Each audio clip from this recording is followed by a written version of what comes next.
तरुणा देवी दिव्या से मिलने जाती हैं।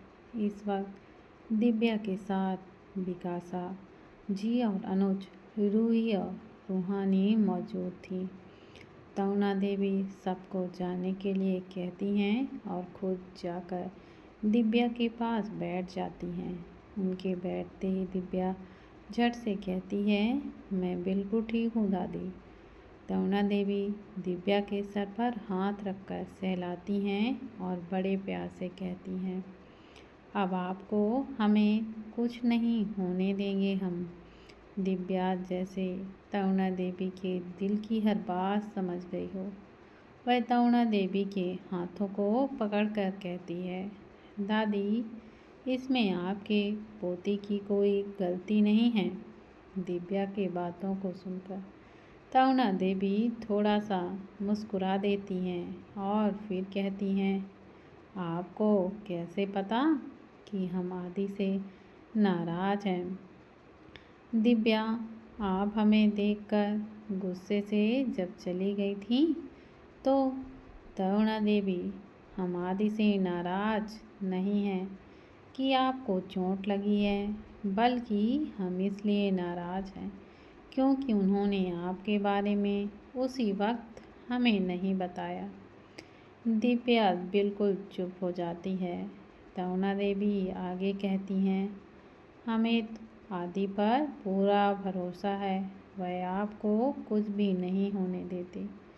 दिव्या जैसे कुछ याद आता है वह तुरंत पूछती है, दादी आप लोगों ने उन्हें बचपन से ही दूर क्यों रखा है।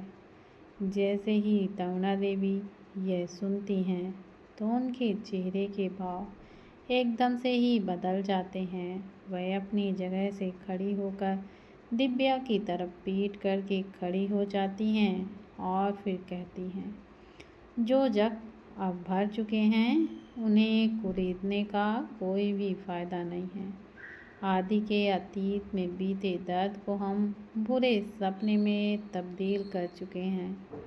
इतना बोलते ही वह बिना दिव्या की बात सुने चली जाती हैं।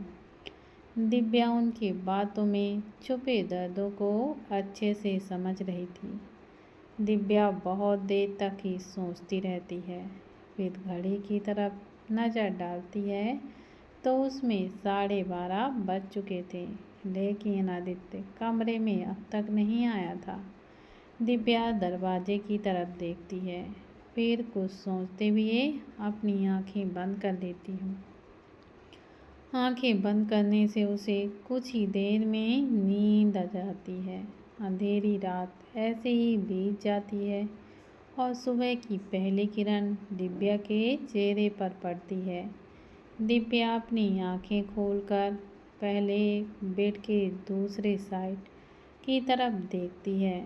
बेड पर कोई नहीं होता तो दिव्या उठकर बैठ जाती है और फिर अपनी नज़रें चारों तरफ डालती है। कमरे में आदित्य का कोई नामो निशान नहीं होता। दिव्या समझ जाती है कि आदित्य कल रात कमरे में आया ही नहीं था।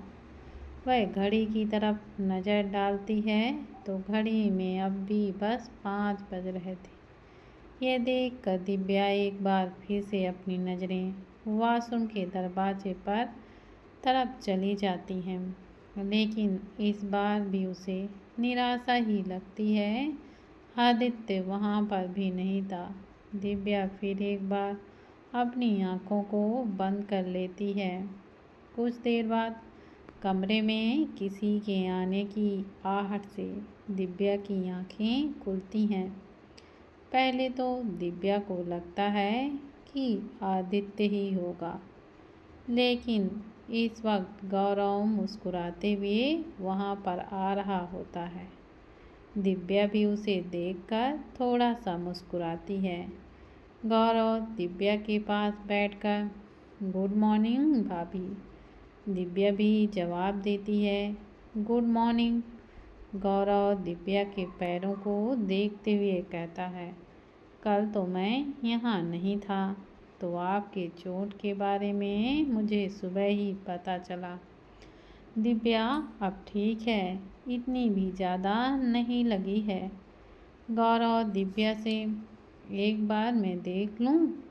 दिव्या हाँ में सर हिला देती है तो गौरव दिव्या के पैरों से पट्टी निकालता है, फिर एक दवाई लेकर लगाते हुए कहता है, कल से आप चल सकती हैं। गौरव की बात सुनकर दिव्या एकदम से खुश हो जाती है।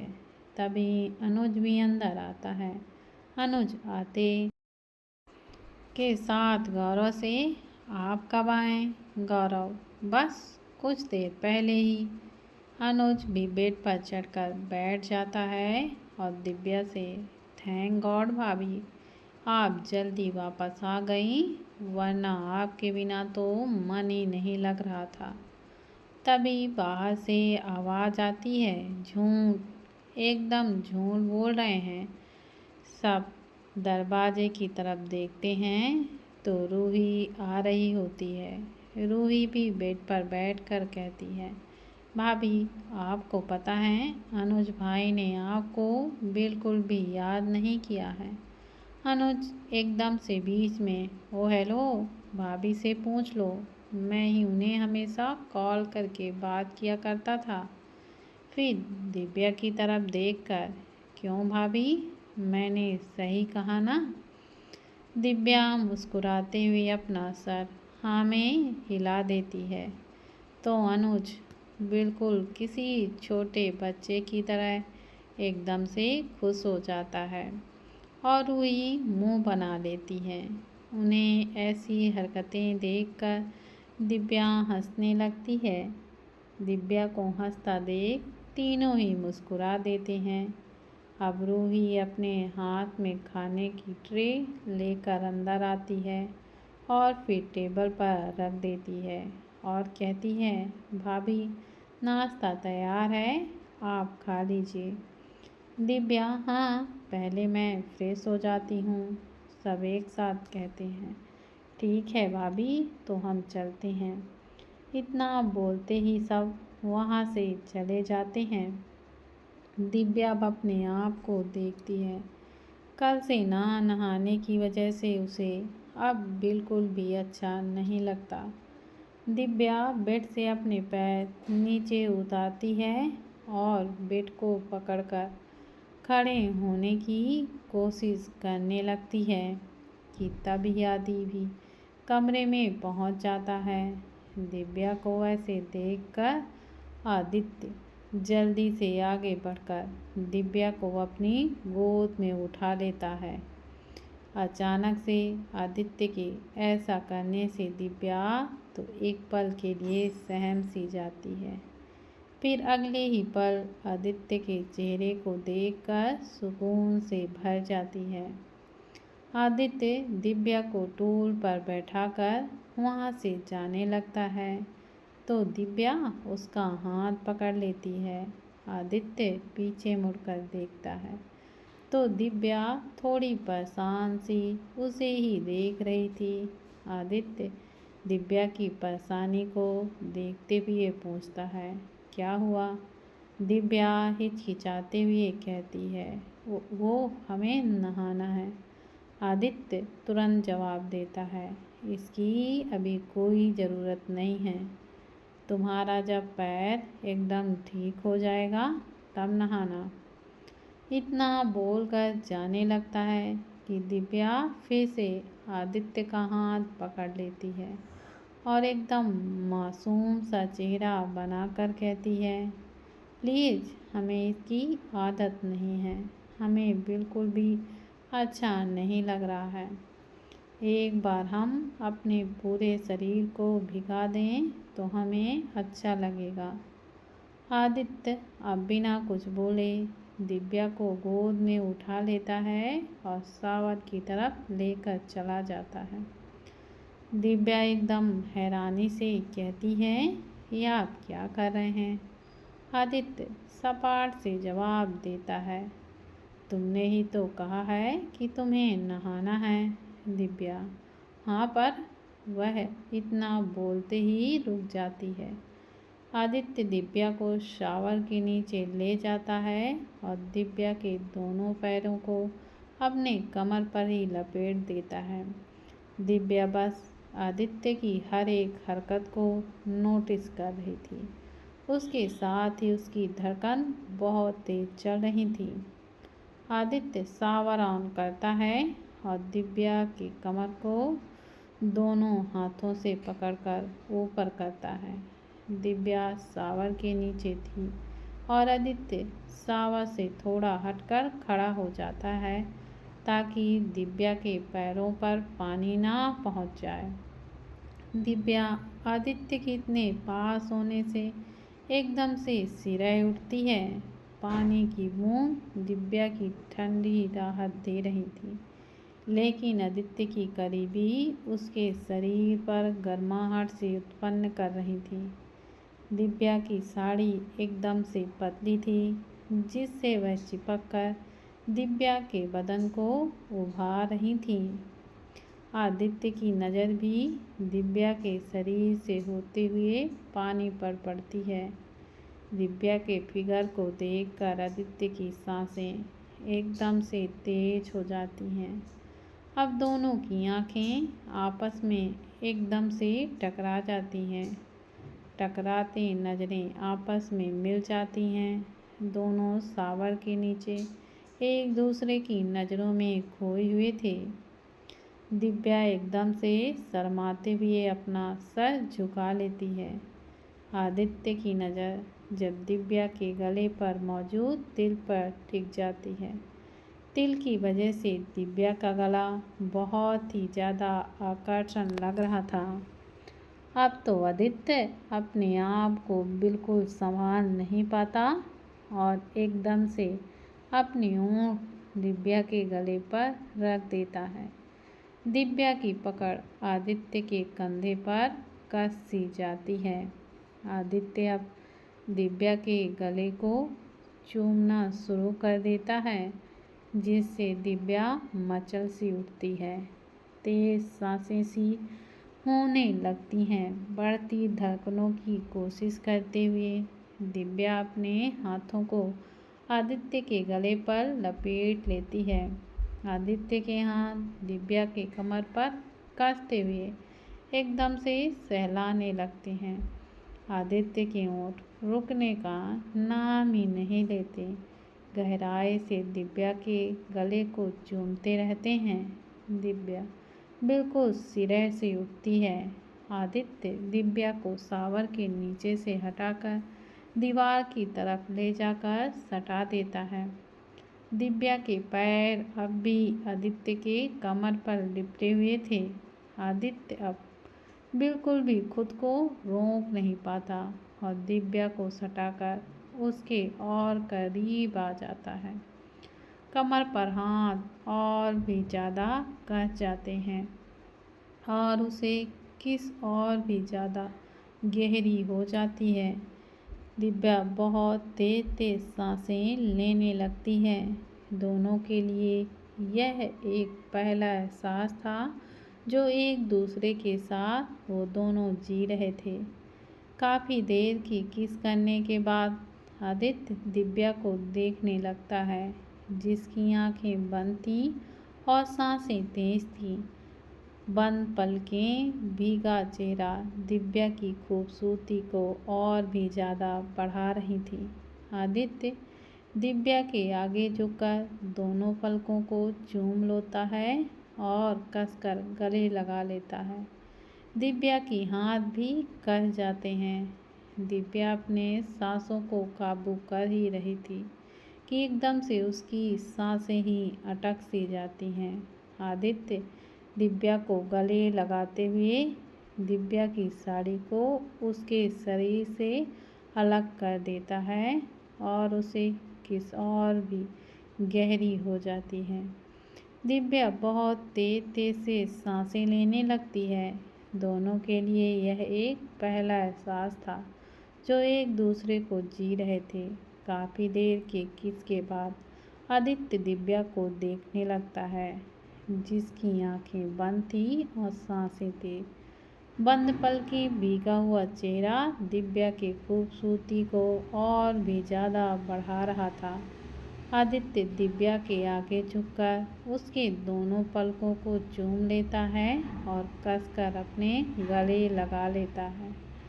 दिव्या के हाथ भी कस जाते हैं। दिव्या अपने सांसों को काबू में कर रही होती है। एकदम से उसकी सांसें ही अटक जाती हैं। आदित्य दिव्या को गले लगाते हुए ही दिव्या की साड़ी को उसके शरीर से अलग कर देता है। आदित्य की आंखें इस वक्त एकदम बंद थीं। आदित्य के हाथ धीरे धीरे दिव्या के ब्लाउज के बटन को खोलने लगते हैं। यह एहसास होते ही दिव्या और ज़्यादा आदित्य के करीब होकर गले लगा लेती है। करीबी इतनी ज़्यादा थी कि हवा तक को पार होने की इजाज़त नहीं थी। ब्लाउज के बटन खोलने के बाद आदित्य दिव्या के ब्रा का हुक भी खोल देता है। दिव्या की पीठ पर अब कोई कपड़े नहीं थे। आदित्य के हाथ अब भी दिव्या के पीठ को टच कर रहे थे। आदित्य ऊपर रखी टॉवेल को लेता है और दिव्या के पीठ से होते हुए ढक देता है। अब भी दिव्या के शरीर पर ब्लाउज मौजूद थी। अब आदित्य दिव्या को ले जाकर टूल पर वहीं पर बैठा देता है।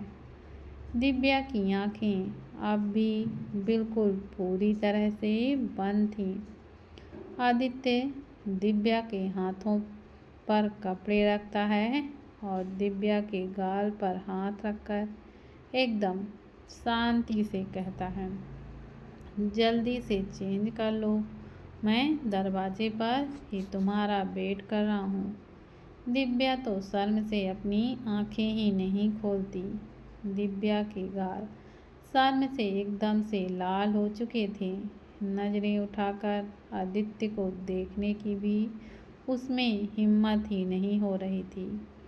आदित्य दिव्या के गाल से हाथ हटाकर झुकते हुए माथे को चूम लेता है और फिर वहां से बाहर की ओर चला जाता है।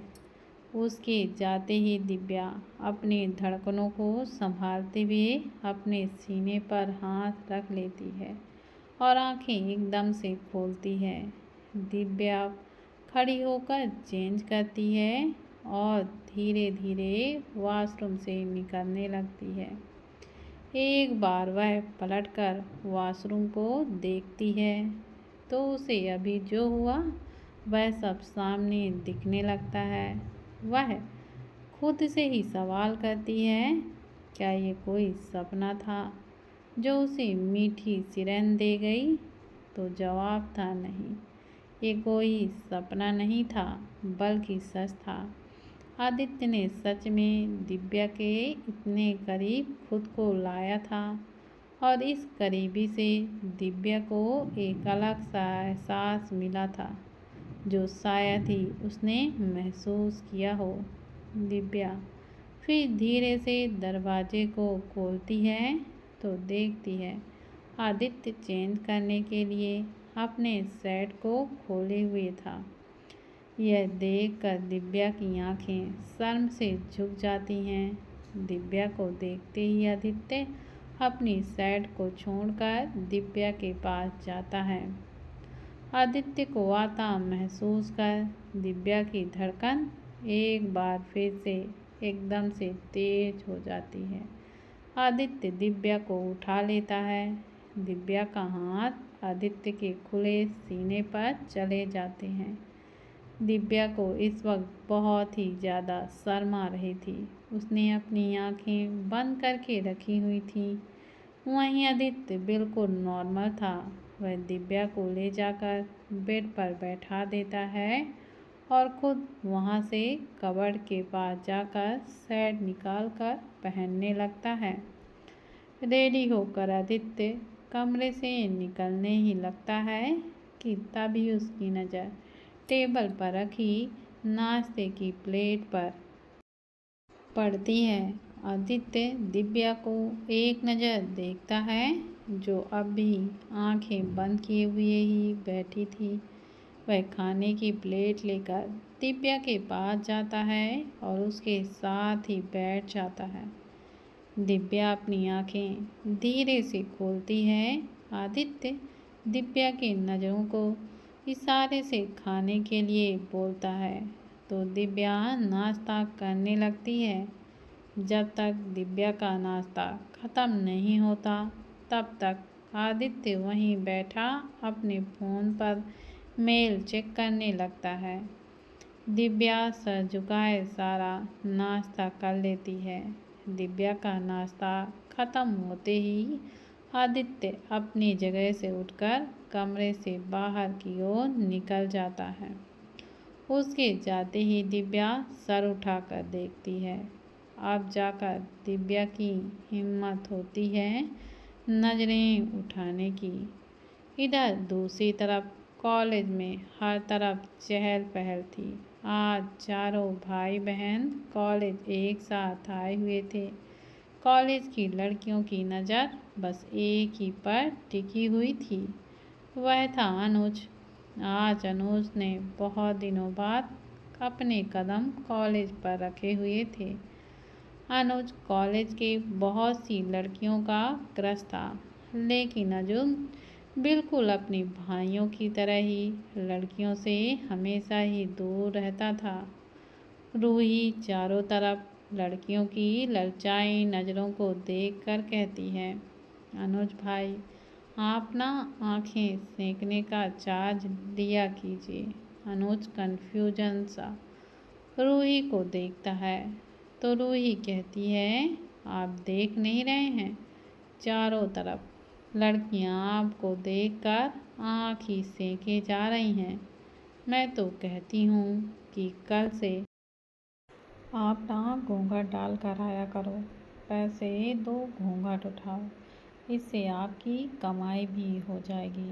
अनुज रूही के बातों को इग्नोर करते हुए अपने क्लास की तरफ जल्दी से चला जाता है। रूही रूहानी को देखकर कहती, उन्होंने तो आपकी बातों का तो कोई जवाब ही नहीं दिया। कभी कभी तो अनुज भाई बिल्कुल आदि भाई की तरह ही बन जाते हैं। रूही अपना मुंह बनाते हुए कहती है, आदि भाई हो या फिर अनुज भाई, हैं तो दोनों बड़े पापा के ही बेटे, गुण तो मिलेंगे ही ना। रूही से जल्दी चलिए दी, मैं तो अपने क्लास चलता हूँ। रूही, हाँ जा, तुझे मना ही किसने किया है। रूहान घूरकर रूही को देखता है और चला जाता है। रूहानी रूहान को ऐसा जाता देखकर बोलती है, ये रूहान भाई भी तो कुछ कम नहीं है।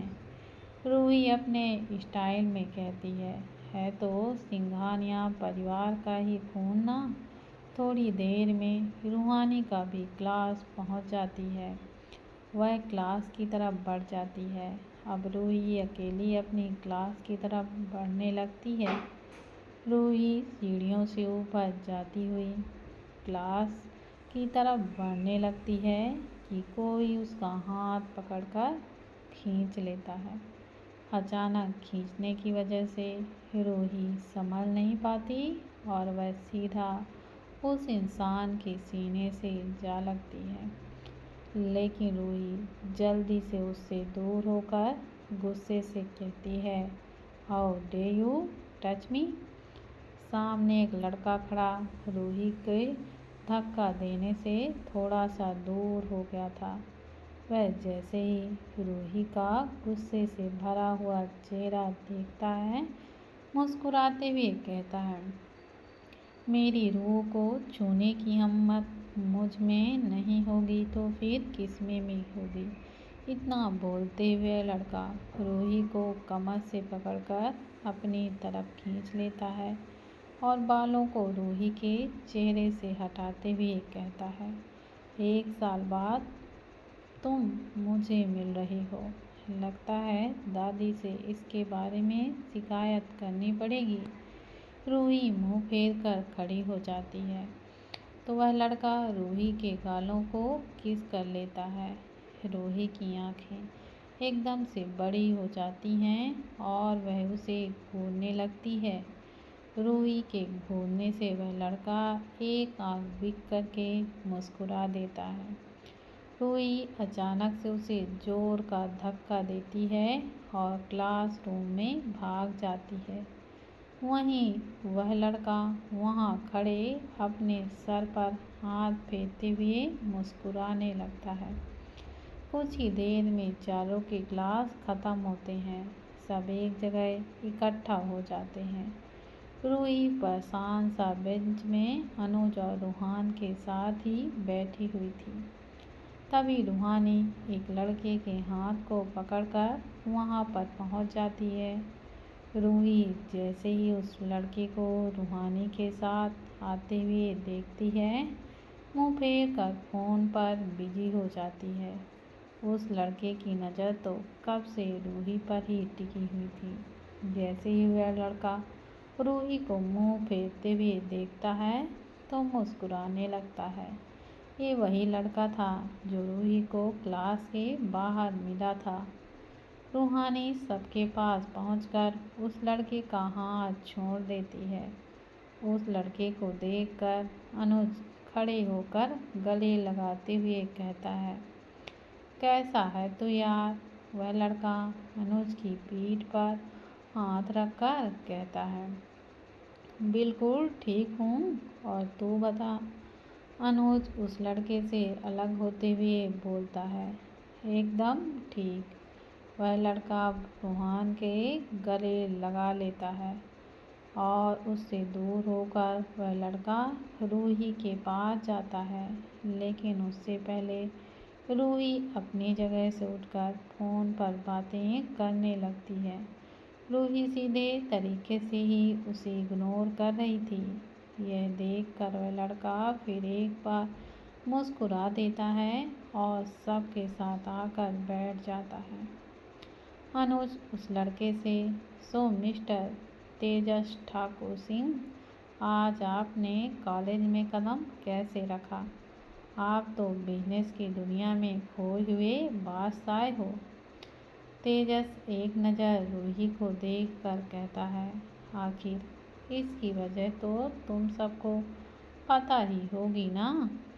सब कोई एक नज़र रूही को देखते हैं, फिर से मुस्कुराने लगते हैं।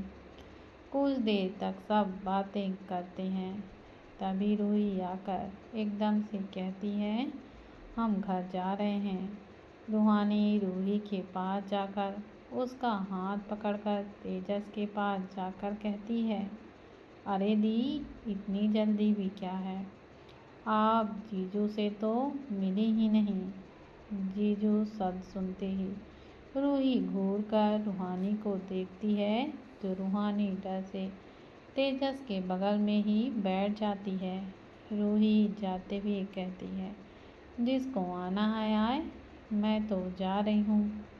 रूही अब वहाँ से थोड़ी दूर तक चली जाती हैं। अनुज के मुंह से एकाएक निकलता है, घमंड तो देखो रूह का। तेजस अचानक से बोलता है, घमंडी तो होगी ही, आखिर मेरी जो रूह है। तेजस अपनी जगह से खड़ा होकर कहता है, तो मैं चलता हूँ अपनी रूह के पास। सब हाँ में सर हिला देते हैं तो तेजस दौड़ते हुए रूही के पीछे चला जाता है। रूही चलते हुए गाड़ी में बैठने वाली होती है कि तेजस उसका हाथ खींचकर अपनी कार से सटा देता है। रूही गुस्से से घूरती है। तेजस रूही के आजू बाजू हाथ रखकर एकदम करीब जाकर खड़ा हो जाता है और फिर बहुत प्यार से कहता है, आज तुम्हारे सारे वक्त मेरे हैं रूह। रूही तेजस के सीने पर हाथ रखकर ढकेलते हुए गुस्से से कहती है, नहीं। तेजस अपने हाथ से रूही का हाथ पकड़ लेता है और कहता है, मुझे दादी ने इजाज़त मिल चुकी है। अगर तुम्हें विश्वास नहीं है तो मैं कॉल करके पूछ लेता हूँ। रूही अपना हाथ तेजस से छुटाकर उसकी कार में बैठ जाती है। तेजस भी मुस्कुराते हुए कार में बैठ जाता है। वहीं बेंच पर तीनों बैठे तेजस जहाँ गया था उस तरफ देखने लगते हैं। तभी रूहानी कहती है, पता नहीं दी, जीजू के प्यार को कब समझेंगी। अनुज तुरंत कहता है, जब मेरा यार रूह से दूर हो जाएगा तभी अकल ठिकाने आएगी रूह की। चारों अब घर के लिए निकल जाते हैं। इधर दिव्या कमरे में बैठे बैठे एकदम से थक चुकी थी। उसे बहुत ही ज़्यादा गुस्सा आ रहा था। वह थोड़ा भी अपने पैर नीचे करती तो सामने बैठी एक सर्वेंट तुरंत उठकर दिव्या के लिए सब कुछ ला कर ही दे देती। यह सब आदित्य ने ही करने के लिए उसे कहा था। दिव्या को आदित्य पर बहुत ही ज़्यादा गुस्सा आ रहा था। वह खुद से ही बड़बड़ाते हुए कहती है, खुद तो इधर से उधर घूमे जा रहे हैं और मुझे एक जगह बैठा कर रखे हुए हैं। मन तो कर रहा है अभी इस सर्वेंट का मैं सर ही फोड़ दूं और यहाँ से मैं बाहर चली जाऊं। बोलते हुए दिव्या अपना मुंह मरा लेती है। इधर आदित्य दिव्या के हरकतों को लैपटॉप के स्क्रीन पर देखे ही जा रहा था। उसके इस तरह मुंह बनाने से आदित्य के चेहरे पर एक छोटी सी स्माइल आ जाती है। तभी वीर और रॉकी एक साथ अंदर आते हैं। आदित्य का ध्यान दोनों पर बिल्कुल भी नहीं था। वीर जैसे ही आदित्य को स्माइल करता हुआ देखता है, वह तो धड़ाम से बेहोश होकर गिर जाता है। वहीं रॉकी का हाल भी इसी तरह था। आवाज़ से आदित्य का ध्यान टूटता है और एकदम से उसका चेहरा डार्क हो जाता है। रॉकी वीर को उठाने के लिए उस पर पानी छिड़कता है। वहीं वीर होश में आकर खड़ा हो जाता है। वीर की नज़र फिर से आदित्य पर जाती है। वह डर से सर झुका लेता है। आदित्य कड़क आवाज़ में कहता है, इस मंथ की तुम दोनों की सैलरी कट। जैसे ही दोनों यह सुनते हैं हक्का बक्का रह जाते हैं। वीर तुरंत कहता है, ऐसा मत करिएगा सर, मेरे बच्चे भूखे मर जाएंगे। पत्नी घर पर कदम रखने ही नहीं देगी, मैं अनाथ हो जाऊंगा सर। आदित्य अपनी जगह से उठकर कहता है, नेक्स्ट मंथ की तुम्हारी सैलरी हाफ। इतना बोलते हुए ही वह ऑफिस के बने हुए बेडरूम में चला जाता है।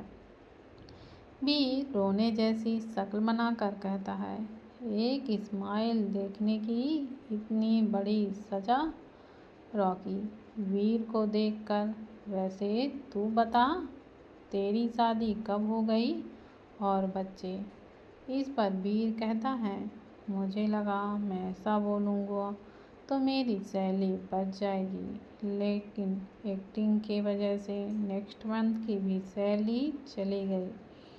वीर की बात पर रॉकी हंसने लगता है तो वीर मुंह बनाते हुए कहता है, हाँ हाँ हंस ले जितना हंसना है, तेरा भी वक्त ज़रूर आएगा। तभी आदित्य कमरे से बाहर आता है तो दोनों चुप हो जाते हैं। कुछ देर बाद आदित्य ऑफिस से निकल जाता है और जल्द ही घर भी पहुंच जाता है। आदित्य सीधे कमरे में जाता है तो देखता है दिव्या अजीब सा मुंह बनाकर बैठी हुई थी। वहीं जब सर्वेंट आदित्य को देखती है वहाँ से निकल जाती है। आदित्य जाकर दिव्या को गोद में उठा लेता है और फिर कमरे से बाहर निकल जाता है। दिव्या हैरानी से बस आदित्य को देखती ही रहती है। कुछ ही वक्त में दोनों कार में बैठ जाते हैं। आदित्य कार खुद ड्राइव करने लगता है। दिव्या चुपचाप बिल्कुल भी बैठ नहीं पाती, इसलिए पूछती है, हम कहाँ जा रहे हैं। आदित्य ड्राइव करते हुए जवाब देता है, तुम्हारी बोरियत दूर करने। दिव्या को समझ नहीं पाती तो वह फिर से पूछती है, मतलब? इस बार आदित्य कुछ नहीं बोलता। दिव्या हर बार की तरह फिर से फ्रस्ट्रेट हो जाती है। आदित्य की कार एक झील के किनारे आकर रुकती है। आदित्य कार से निकलकर दिव्या को लेकर नीचे उतरता है और झील के किनारे एक चेयर पर बैठा देता है। वह जगह बहुत ही ज़्यादा खूबसूरत थी। शायद ही दिव्या ने कभी ऐसी जगह देखी भी हो। झील के साइड फूलों की महकती खुशबू बिखर सी रही थी। वहाँ काफ़ी सारे चेयर लगे हुए थे, लेकिन यहाँ आने की परमिशन रात को आने की किसी को नहीं थी, इसलिए यह बिल्कुल शांत रहता था। चेयर के बीच एक टेबल भी थी। ऊपर लकड़ी से सज्जे की तरह बनाया गया था, जो पूरी तरह से ढका नहीं था। सज्जों पर फूलों के तने इधर उधर फैले हुए थे। सारा नज़ारा देखकर दिव्या के तो होठों पर बड़ी सी स्माइल आ जाती है। दिव्या आदित्य की तरफ देखती है तो वह साइड में जाकर फ़ोन पर बात कर रहा होता है। यह देखकर तो दिव्या का बुरा सा मुंह बन जाता है और जो अभी उसके फेस पर स्माइल आ रही थी वह पल भर में ही गायब हो जाती है। दिव्या मायूसी से बैठ जाती हैं। तभी आदित्य कॉल कट करके उसके साथ वाले चेयर पर बैठ जाता है तो दिव्या का चेहरा एक बार फिर से खिल जाता है। लेकिन फिर से आदित्य का फ़ोन रिंग करता है तो फिर से दिव्या का चेहरा मायूस सा हो जाता है। कुछ देर बाद आदित्य फिर से आकर बैठ जाता है। दिव्या नाराज़गी से कहती है, हमें घर जाना है। दिव्या की आवाज़ से ही आदित्य समझ जाता है कि दिव्या नाराज़ है, लेकिन क्यों, यह उसे समझ नहीं आता। आदित्य दिव्या के चेहरे को देखते हुए कहता है, क्या हुआ? दिव्या एकदम से कहती है, अगर आप मुझे यहाँ अकेले रहने के लिए लाए हैं तो वो हमें मंजूर नहीं है। घर पर भी हम अकेले रह सकते हैं। दिव्या कितना बोलते ही आदित्य का फ़ोन एक बार फिर से रिंग होता है। दिव्या फ़ोन को घूरते हुए नाराज़गी से नज़रें फेर लेती है। आदित्य एक नज़र अपने फ़ोन पर डालता है, फिर दिव्या को देखता है। आदित्य फ़ोन को कट करके स्विच ऑफ कर देता है और दिव्या को ही देखने लगता है, जो अब भी नज़रें फेर कर बैठी हुई थी। आदित्य, तुम अपनी नाराज़गी ख़त्म कर सकती हो। अब हमारे बीच कोई भी नहीं आएगा। दिव्या अपनी नज़रें आदित्य की तरफ करती है, फिर उसके फ़ोन को देखती है तो एकदम से दिव्या के चेहरे पर स्माइल आ जाती है। दिव्या की खुशी को देखकर आदित्य का दिल सुकून से भर जाता है। दिव्या एकदम शांति से नज़ारों का आनंद ले रही थी और आदित्य भी दिव्या के पास बैठकर उसका साथ देते हुए नज़ारों को ही देख रहा था। हालांकि दोनों के बीच कोई बातें नहीं हो रही थीं, लेकिन एहसासों से यह पल भरा हुआ था। इधर तेजस रूही को लेकर सिंघानिया विला के बाहर पहुंच जाता है। रूही बिना कुछ बोले कार से उतरने लगती है, लेकिन कार का दरवाज़ा लॉक था। यह देखकर रूही तेजस को घूरने लगती है। तेजस इस वक्त काफ़ी सीरियस नज़र आ रहा था। रूही के इस तरह घूरने से तेजस बिना उसे देखे हुए कहता है, रूही, कब तक मुझे इंतज़ार करना पड़ेगा? पूरे 1 साल हो चुके हैं हमारी एंगेजमेंट हुए। रूही मुंह फेर कर कहती है, मैंने नहीं कहा है तुम्हें कि तुम मेरा इंतज़ार करो, और जिस इंगेजमेंट की बात कर रहे हो भूलो मत, उसमें मेरी कोई दिलचस्पी नहीं थी। तेजस रूही को देखते हुए कहता है, दिलचस्पी नहीं थी, लेकिन रिश्ता तो था ना हमारे बीच, और इसमें मेरी क्या गलती है।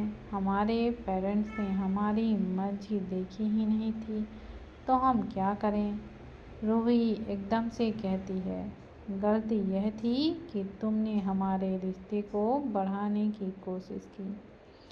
तेजस झट से ही बोलता है, तो मैं क्या करूं, मुझे तुमसे प्यार हो गया है। मैंने ये सब कुछ जानबूझकर बिल्कुल भी नहीं किया है। रूही गुस्से से ही कहती है, लॉक खोलो। तेजस रूही को ही देखने लगता है, तो रूही चिल्लाते हुए कहती है, I said open the lock. Tejas lock खोल देता है, तो रूही जल्दी से कार का दरवाज़ा खोलकर तेजस को बिना देखे बाहर निकलकर विला के अंदर चली जाती है। वहीं तेजस बैठा रूही को ही जाते हुए देखता ही रह गया था।